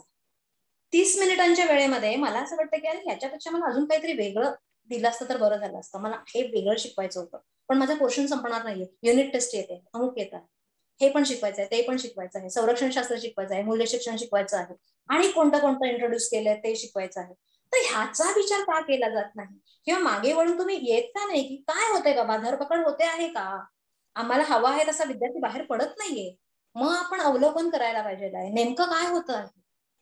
थोडं पण बिंबवलं जाणं, जसं आपण ट्रेन मधून जातो आणि धडाधड धडाधड धडाधड सगळे नजारे आपण हा टिपू की तो टिपू की तो टिपू असं होतं, आणि ते जे दृश्य आहे, आणि एका ठिकाणावर पिकनिकला जातोय आपण आणि आरामात सगळं अनुभवतो आहे, तो अनुभव आणि हा अनुभव बिंबणार आहे कोणतं. आपण ट्रेनमधून जाताना आणखीन 100 नजारे बघणार आहोत, पण तुमच्या मनात उतरणार आहे कोणता, तुम्ही ज्याला जास्त वेळ दिलेला आहे तो बिंबला जाणार आहे. असा विचार करून आपल्याकडे आयडियाज खूप आहेत, आपल्याकडे कल्पना खूप आहेत, पण त्या राबवताना खरोखरच त्याचं रुजणं होतं आहे का, की नुसतं टिकमार्क म्हणून आम्ही हे रुजवलेलं आहे. कारण गव्हर्नमेंटला असं वाटतं आहे की आम्ही एक चांगला उपक्रम राबवतो, आम्ही असं असं करतो आहोत, आम्ही पहिलीला इंग्लिश इंट्रोड्यूस केलेला आहे, इट्स अ गुड थिंग, किंवा आम्ही ऍक्टिव्हिटी बेस्ड शिक्षण आणलेलं आहे, इट्स अ गुड थिंग, किंवा आम्ही संरक्षण शास्त्र नव्याने तिकडे घातलेलं आहे, खूप चांगलं आहे, कला रसास्वाद नवीन विषय घातलेला आहे, खूप चांगली गोष्ट आहे. पण त्याची अंमलबजावणी करताना काय होत आहे, अदरवाईज हे व्यर्थ आहे ना, त्याच्या मागे मेहनत आहे. ते पुस्तक डिझाईन करताना खूप चांगली पुस्तक आहेत ती, पण अंमलात आणताना जर धरपकड होत असेल तर मुलं सैरभैर होणार ना. आता तुम्ही मुलं बघत असाल तर ते सैरभैर झालेली मुलं आहेत, स्वस्थता नाहीये, चित्त ठिकाणावर नाहीये. तर हे पण त्याला एक मोठं कारण आहे असं वाटतं आहे. म्हणजे असं असं असं सगळे आपण बघत नाही आहोत, मागे वळून बघत नाही आहोत असं मला वाटतं. म्हणजे ह्या उपक्रमांचं डिझाईन तर केलंय, पण त्याचा पाठपुरावा, त्याच्या परिणामांचा पाठपुरावा केला जात नाही. आणि काय होतंय की शिक्षकांवरचा अतिरिक्त बोजा वाढलेला आहे. मुलांना सांगता, मुलांना करावं लागतं, मुलं पण खुश नाहीयेत, पालक पण खुश नाहीयेत. कारण मूल खूप डिमांडिंग झालंय की आज मला हे हवंय, उद्या मला ते हवंय, ते करायचंय, मला मदत कर. आया पण नोकऱ्यांसाठी म्हणून बाहेर असतात, घरी आल्यावर मुलाला काहीतरी करायला लागतं, म्हणजे सगळा असा एक केओस झालेला आहे.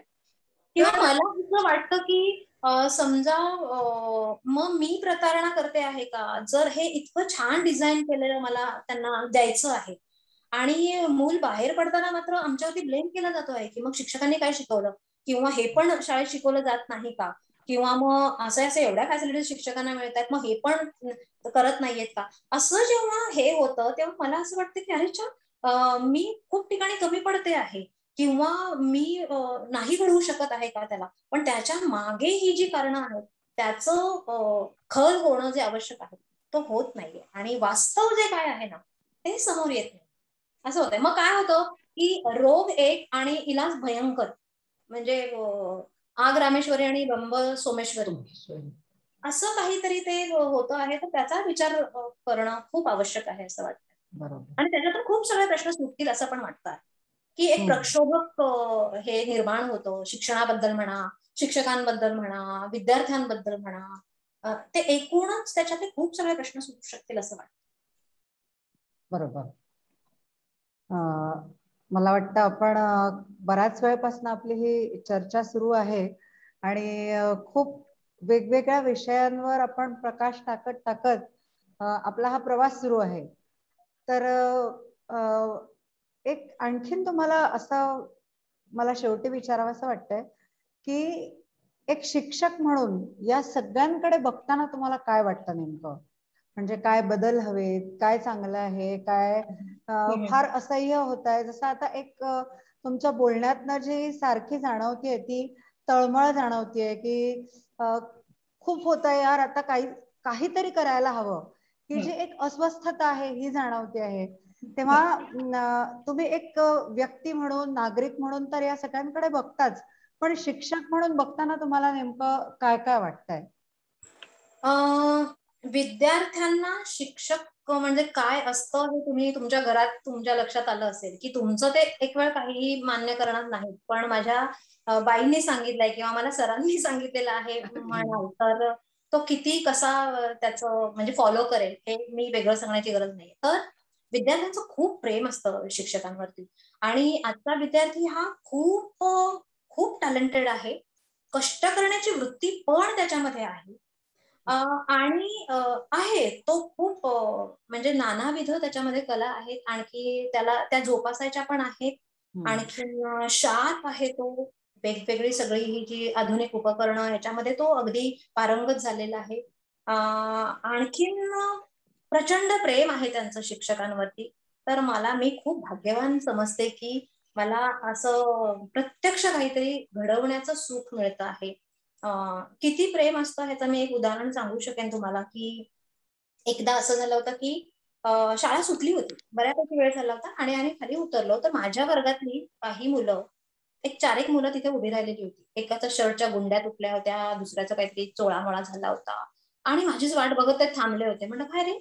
तर बाई असं असं झालं आणि मारामारी झाली आणि ह्याने याला मारलो आणि ते शर्ट ओढला आणि फाडला आणि असं काहीतरी त्यांनी मला असं सांगितलं. म्हटलं ओके, आपण उद्या मला आठवण करायची, आपण उद्या हे सगळं बघूया वर्गामध्ये.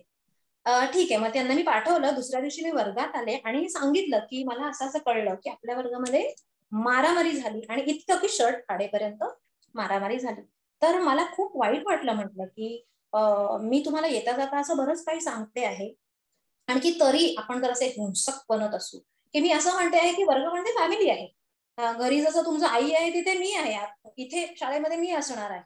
तर आपण फॅमिली म्हणतो आहोत. तर त्याच्यामध्ये तुम्ही एकमेकांच्या अंगावर धावून जाण्यापर्यंत जर तुम्ही वागत असाल तर मला असं वाटतं की मी चुकीचं काहीतरी केलेलं आहे आणि मी तुम्हाला ते नाही देऊ शकलेले आहे की हे वाईट आहे आणि हे मला नाही करायचंय, हे मी तुमच्यापर्यंत नाही पोहोचवू शकलेले आहे. तर मला शिक्षा हवी ना, की मी जसं तुम्हाला शिक्षा करते की बोलतोस काय रे, लक्ष नाही का रे, पुस्तक आणलेलं नाही का रे, अमुक तमुक. तर मग मला शिक्षा हवी म्हणून मी आज डबा नाही खाणार.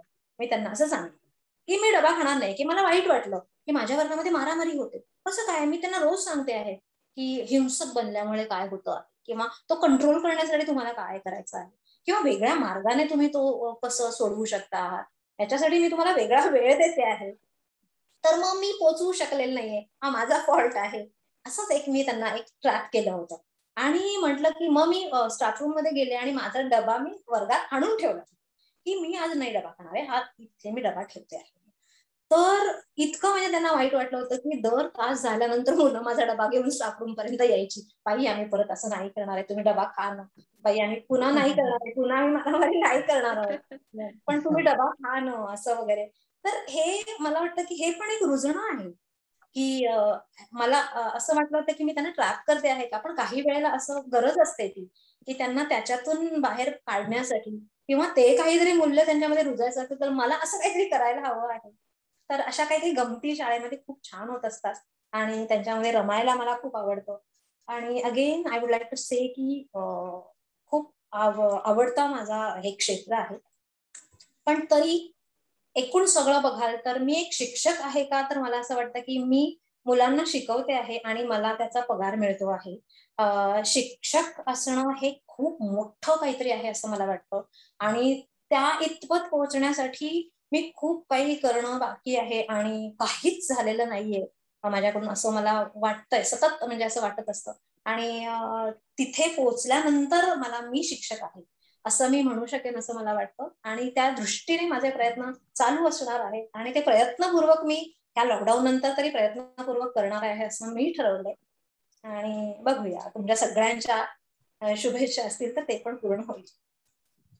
या शिक्षक दिनाच्या निमित्ताने तुमच्या रूपाने आज एक अत्यंत संवेदनाशील आणि विद्यार्थ्यांसाठी तळमळीने काम करण्याची इच्छा असणाऱ्या शिक्षिकेशी चर्चा करताना आम्हाला खूप आनंद झालाय. आणि या चर्चेमध्ये अनेक महत्वाचे मुद्दे समोर आलेत की ज्यांच्यावर प्रत्येक पालकानं, शिक्षकानं आणि आपल्या सरकारनं सुद्धा विचार करायला हवाय. म्हणजे समाजातल्या प्रत्येक घटकाने या मुद्द्याचा विचार करायला हवाय. शिक्षण क्षेत्रातली सामान्य विद्यार्थ्यांची अधोगती थांबवायची असेल तर आपल्याला हे करायलाच हवंय. आणि प्रत्येकाचं योगदान ह्याच्यात अपेक्षित आहे. आणि प्रत्येक जण आपलं योगदान देईल आणि ही परिस्थिती जेव्हा बदलेल त्याच दिवशी आपण खऱ्या अर्थानं साजरा केला असं म्हणू शकू आणि गुरु ऋणातून काही अंशी मुक्त होऊ. ही चर्चा खरं तर संपूच नाही असं वाटतंय, पण आरंभाचा अंत हा असतोच. आपण समारोपाकडे वळूया. आज या निमित्तानं मी सगळ्याच प्रत्यक्षपणे अप्रत्यक्षपणे शिकवणाऱ्या शिक्षकांचे आभार मानते. आज ज्योतिजी आपल्या इथे आल्यात आणि त्यांचे मौलिक विचार त्यांनी आपल्याशी शेअर केले, चर्चा केली, त्यासाठी त्यांचे मी लोकव्रत प्रकाशनाच्या वतीनं मनपूर्वक आभार मानते. आणि हा कार्यक्रम बघणाऱ्या सगळ्या प्रेक्षकांचे मनापासून आभार. थांबण्यापूर्वी सांगते की हे चर्चासत्र इथेच संपत नाहीये. त्याचं पुढचं पुष्प म्हणजे 5वा भाग उद्या संध्याकाळी 6 वाजता याच पेजवर प्रकाशित होईल. धन्यवाद.